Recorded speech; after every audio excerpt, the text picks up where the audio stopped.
Hi అండి, welcome to our channel. మనం పచ్చి కొబ్బరి లడ్డూలు ఎలా చేసుకోవాలో తెలుసుకుందాం. ముందుగా కొబ్బరిని ముక్కలుగా కట్ చేసి పెట్టుకోవాలి. బెల్లాన్ని తురిమి పెట్టుకోవాలి. ఇప్పుడు కొబ్బరిని మిక్సీ పట్టుకోవాలండి మెత్తగా. 2 కప్పుల కొబ్బరికి 1 కప్పు బెల్లం తీసుకోవాలండి. మనం స్వీట్ తినేదాన్ని బట్టి వేసుకోవాలి. ఇప్పుడు ఒక మందపాటి గిన్నెను స్టవ్ మీద పెట్టుకోవాలండి. గిన్నె అనేది మందంగా ఉండాలి ఇది చేయడానికి. ఇప్పుడు బెల్లం వేసుకోవాలి. దాంతోపాటు కొబ్బరి కూడా వేసుకోవాలండి. 2 ఒకటేసారి వేసి బాగా తిప్పుతూ ఉండాలి. బెల్లం అంతా కరిగే వరకు అలా కలుపుతూ ఉండాలండి.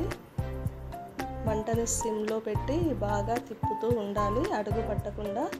ఎంత చక్కగా వేగితే లడ్డూలు అనేవి మనకు ఎక్కువ రోజులు నిల్వ ఉంటాయండి. చూసారా, బెల్లం అంతా కరిగిపోయింది. అలా కలుపుతూనే ఉండాలండి. బాగా దగ్గరికి వచ్చే వరకు మనం కలుపుతూనే ఉండాలి. కొబ్బరిలోంచి అది ఆయిల్ అనేది బయటికి వస్తుంది కదండి, అలా వచ్చే వరకు బెల్లం కరిగే వరకు సిమ్లో పెట్టి కలుపుతూనే ఉండాలి.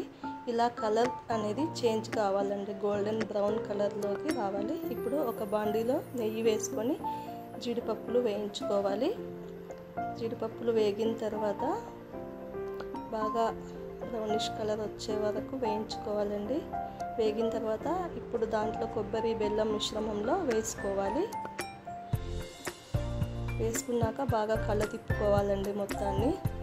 స్టవ్ హైలో పెట్టి ఒక్కసారి తిప్పుకొని స్టవ్ కట్టేయాలి.